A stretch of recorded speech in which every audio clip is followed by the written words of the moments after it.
through here. Unreal wet through here. Yeah. That's why that's filled up under this. Yeah.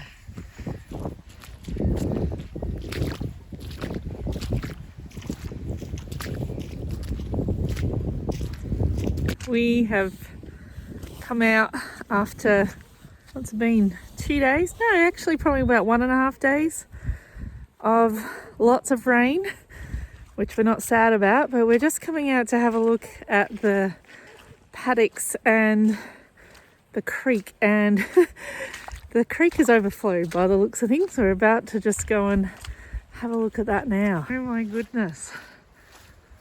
You can't tell. Oh, it hasn't been like that for so long. Oh wow.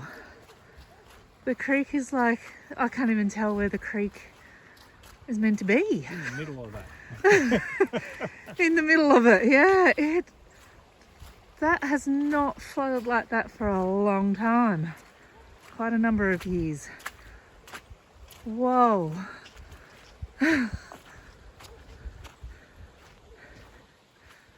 Oh my goodness. So the creek is normally,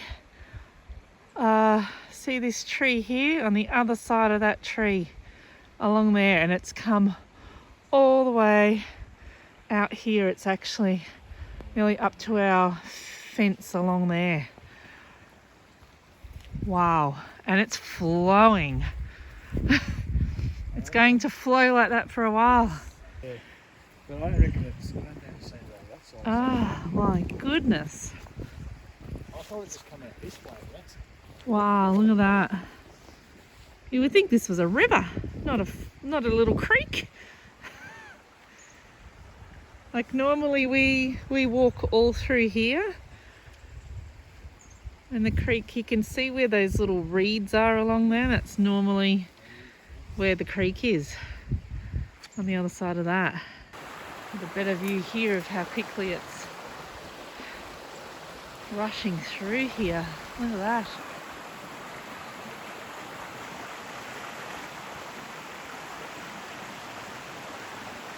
I know for a lot of people they might sort of go, oh yeah, big deal. But for us, where a lot of rain is not normal, and or at least not very often, and the fact that last year we had very little rain at all, it was so dry, and to have this amount of water coming through is just like amazing. Some deer just came running out of the creek. There they are. I'm not sure that they know where to go. Let's just let them do their thing. There they go. Oh, there's another one. He's on the other side. There's another one. Not sure where they came from, or they're having a drink. I'm going to try and zoom in, but just in, you can see a line coming down the mountain. That is the waterfall of all the water that runs off the mountain and then ends up in our creek. So that looks like that waterfall is well and truly flowing. We're now going to go for a drive because Marcus, you were out early today and it was already flooding the road and running across the road. So we'll go and have a look and see how much water is on the road. That's the bridge. The creek is very high. It's not normally flowing that much.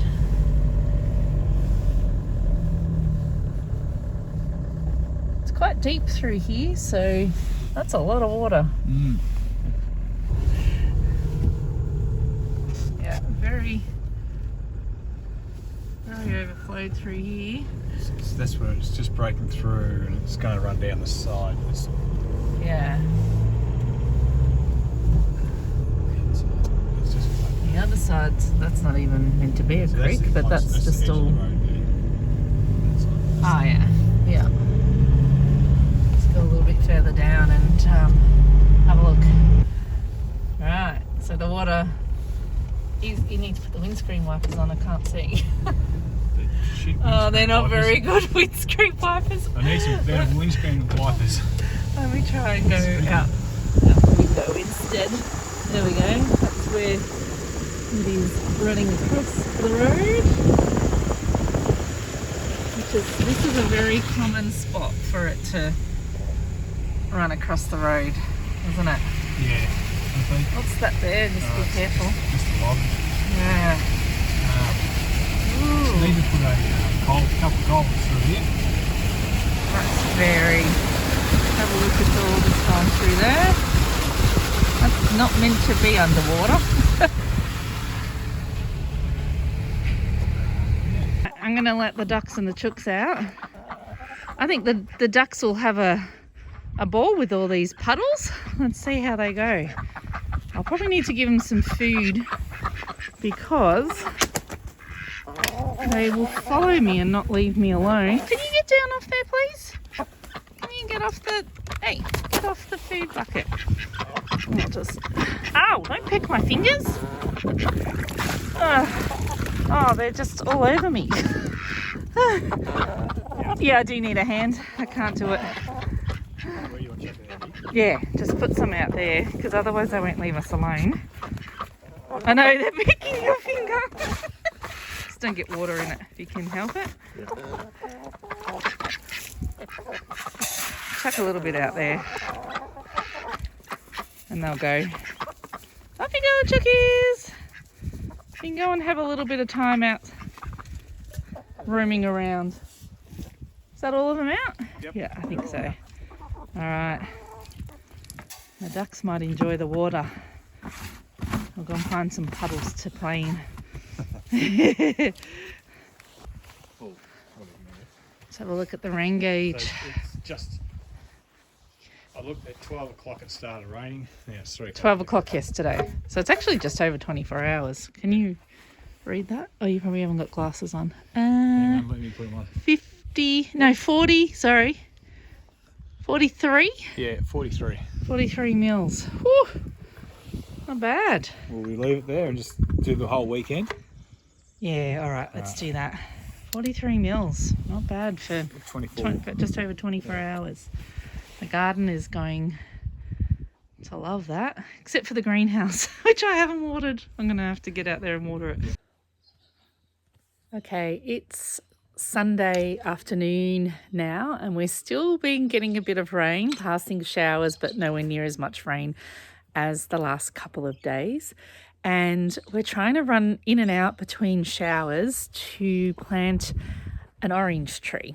So we have, of course the dogs are going to bark. So we have this garden bed behind us that we made. I say we, but it was Marcus. it was you. You made it. That we thought in this corner we would plant an orange tree. We haven't had a lot of luck with citrus. We tried to grow a lemon tree. That was a few years ago, I think, wasn't it? We put it on the south side of the house, which was really dumb. And it was kind of close to the house. It barely got any sunshine at all in winter and it just died. So we thought about it a little bit better and thought, let's put it on the north side of the house so it's protected from like the south and the southwesterly winds. And then I'll flip it around and I'll show you what else we've done to give this citrus tree a fighting chance. So this is the garden bed. So we've just done it along the fence line here. All of this will be planted out as a bee garden. That'll be another video in the future. But for now, we're just planting out this corner. And for extra protection, we've put up some more tin in the corners on the outside. That's to protect any winds that might come from that direction. We're going to plant it in the middle. We will probably put some other plants underneath come spring. And then the other idea that we're going to do is put some mesh, some like shade cloth from that post across to that post to give it some protection from this side. So we're doing our very best to look after this tree as best we can, considering our failures with our lemon tree. The thing with citrus is that they don't like cold winds. So we really got to protect them from the cold winds. We've dug a hole, and my thoughts are we might sort of deep down, I might put some compost scraps right down the bottom. Not where the roots are going to sit, but where the roots will eventually get to, so it will have rotted down and we'll have something nice to go for. We've got some nice soil that we're mixing in with the sandy soil, so hopefully that will be good enough. We may even get a little bit of compost if I can find some down the bottom to put in the hole and mix in as well. And then there is a little bit of horse manure in. Oh, there is some horse manure in there as well that we've put in. And then we'll pop the tree in, stake it as well, so it doesn't get too blown about until it's established. And I think once it's established, it'll be fine. We just need to get it to that point. So, all right, maybe we'll try and get this. You want me to hold that while you put your scraps in? Yeah, let's do that. Cool. Put a bit of compost scraps. The dogs. We'll put some compost scraps down in the bottom there. I don't want too much of the Leafy stuff. No, I don't want too much of the, what do you call that? Potatoes. Yeah. Potato skins, but there's a bit of Oh yeah. there's some bananas. Bananas will be good. Yeah, chuck a bit of banana. Chuck a bit of that in there. Bit of nani. Yeah. Good for potassium. All right, so we'll just pop that in the bottom and put a little bit of soil on top. Oh, look out, yep. Don't wreck your bloody garden. Yeah, sorry. Put a little bit of soil on top of that, and we don't really want the roots on that directly, but eventually they'll get down to that once it, yeah, that's fine. Once it breaks down, give it a little bit of feed, hopefully come spring, summer. All right, let's get this plant in, shall we? Just loosen him up a bit. Yep. Oh, we should say what sort of orange tree. We got a dwarf one because this is only a small area, and it's a Washington navel orange. So it won't grow. It apparently produces the same amount of There's a big one. as a big one, but it just won't grow as high. Oh, yeah, it's definitely, have a look at those roots. We need to tease those out a little. No. Not that sort of teasing. Yeah, tease them out so that it definitely needs to be potted, repotted or taken out of the pot, I should say. How much teasing do you want me to do? Turn it around. Yeah, that should be fine. Just so they're loosened and they're not all bound around each other. And then they'll be able to find. Now, I might just go and see if we can find a little bit of compost to mix in. Yeah, and I'll just get some compost. Yeah, I'll get some compost to mix in as well. Yeah, I'll just put a bit behind it so we'll let it go. All right, we might have to retreat to the... No, can't. We're not going to retreat? We're gonna... I haven't even got a coat on. All right. Go. All right. Little orange tree. I hope we've given you enough protection, or... Oh, gosh. Or maybe this dog... Stop it. Very annoying. Wants to play all the time. Look what she does. She'll drop it down here in the garden. Oh, she can't get it in. She's trying. She can't fit it in. Hopefully we haven't babied it too much. and then it relies on, all of this. But I think, this will just give a little bit of protection, but it's only the northerly winds. Well, we get pretty strong winds here. Yeah, so, we do. So we do have to try hard. Once this tree's established with good roots and it's got a good canopy, this can come off. We'll probably keep the tin on the back, but this shade cloth can come off. It's really just while it's young. And like we said, we get very strong winds here. So we do have to be careful. I didn't show, actually we've got a couple of stakes in there too. So we've just tied them off with some ties. And then once the warmer weather comes, we'll make sure all of this is mulched and we give it a good feed. The citrus, particularly oranges, are very greedy. They like a lot of nutrients. So we'll do that come spring. But for now, we might just give it a good water and fingers crossed, orange tree, that you'll be producing oranges look, for us. I'm hoping it produces lots of oranges because I Yeah. love my oranges. Yeah, I know.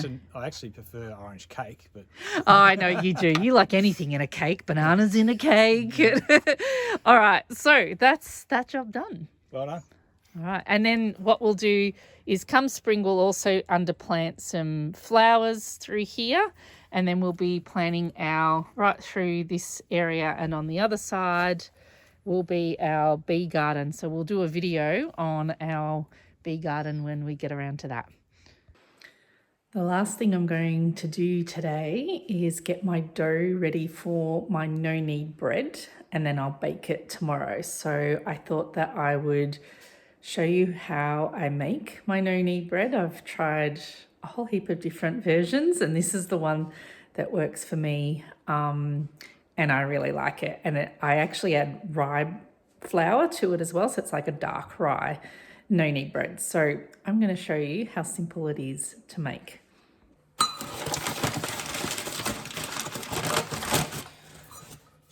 So I add 2 cups of baker's flour or bread flour, but I'm pretty sure you could just use plain flour. I don't know that it would make that much of a difference. So 2 cups. If you want to make a white bread, just do 3 cups of plain flour.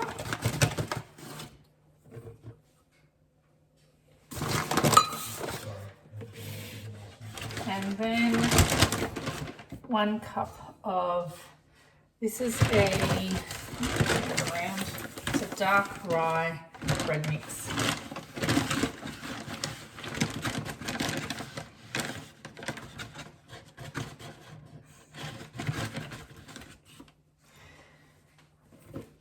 One cup of that. So this I got from, this is very hard to get, dark rye flour mix, but I got that from a wholesaler. So that's the 3 cups of flour, and I think you could experiment and use whatever flours you like, because that's basically what I've done. And then a couple of teaspoons of salt. You could always use less. Sometimes I've actually forgotten to put the salt in, and it's still fine. Just give that a mix to get the flours and the salt all mixed together. And then I add some yeast. Oh, nearly forgot the yeast. I have done that before too. I've forgotten the yeast and wondered why it wasn't doing anything. Now, this doesn't have a lot of yeast. This is just instant yeast, and it's literally like half a teaspoon. And the reason it has so little yeast is because this dough is going to sit and prove for at least 12 hours, like 12 to 16 hours. So you don't need a lot of yeast because you're going to use a lot of time instead. So about half a teaspoon of yeast in there. Mix that in now. I'll get my warm water. Otherwise tomorrow I would have been wondering why it wasn't proving. So I've got 1.5 cups of warm water, and sometimes I do need a little bit more, but you start with 1.5 and then give it a mix. You're not kneading it, and you don't want to mix it too much. You're just getting it so that the flour, is all incorporated. So that's still a little bit dry. You can see that there. So I need a little bit more water. So I'll just grab a little bit more and just do a little bit at a time so you don't overdo it.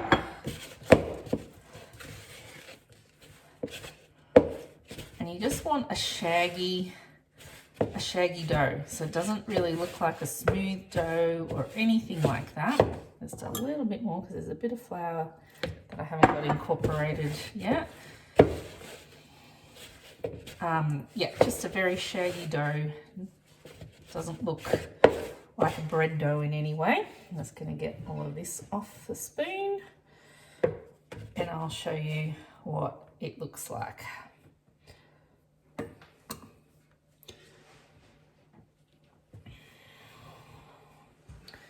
So that's it there. You can see just a very, very shaggy dough. And now what I'll do is cover it and cover it with either some plastic wrap or I just use this silicone mat. Put that on top, and now I just leave that on the bench for like I said, minimum 12 hours, up to like 16, 18 hours. So that's why I normally make it the day before, the dough in the afternoon, and then I leave it all night and most of the next day, and then I do the next step. Okay, it is time to do the next step of my no knead bread. It has been well over 12 hours. In fact, it's getting close to 24 hours, but that's okay. This is very forgiving. It's just been sitting on the bench all night and I had to go into town, so I didn't get to do it earlier, but I'm going to do it now and just show you how simple it is. No kneading, you just get it into the pot and put it in the oven. I am going to preheat the oven now while I do the rest of what I need to do with the dough, and it needs to be on a high heat, so about 220 degrees. And I'm using it's very heavy, a Dutch oven, like that, with a lid. And that's what I'm going to cook my bread in. So first I'm going to pop the oven on. I'm going to put the pot in the oven while it heats up so that the pot is hot when I then put the dough in.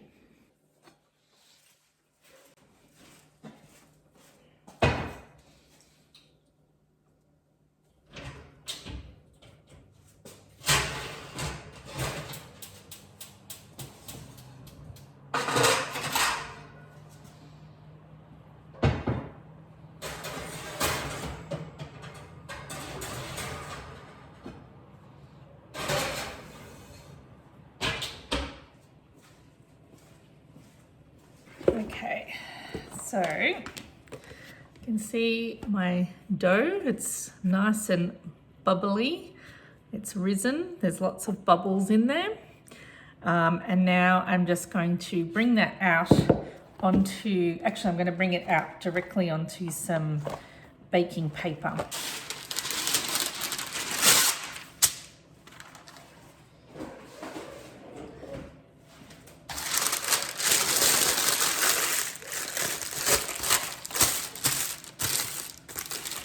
I'm going to get a little bit of flour to put on here so it doesn't stick, because it is a pretty sticky dough.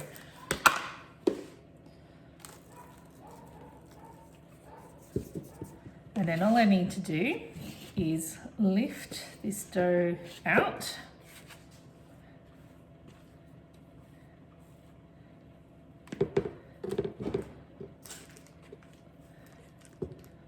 Onto that. And then I just get some flour on my fingers so that it's not sticky. And I just kind of stretch and fold. Oh, there's a little bit of, I didn't mix it very well. There's a little bit of floury lumps there, but that's okay. Yeah, then I just kind of lift it and fold it in like that.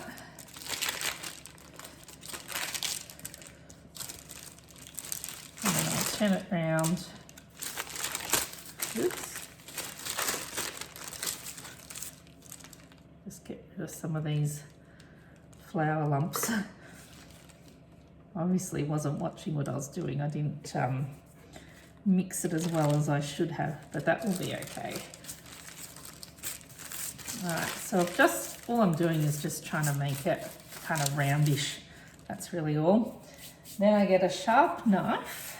This is just a sharp serrated knife, And then I just cut some little slits in, like that. And now that's ready to go into the oven. I'm just going to wait until the oven heats up and transfer that into the pot.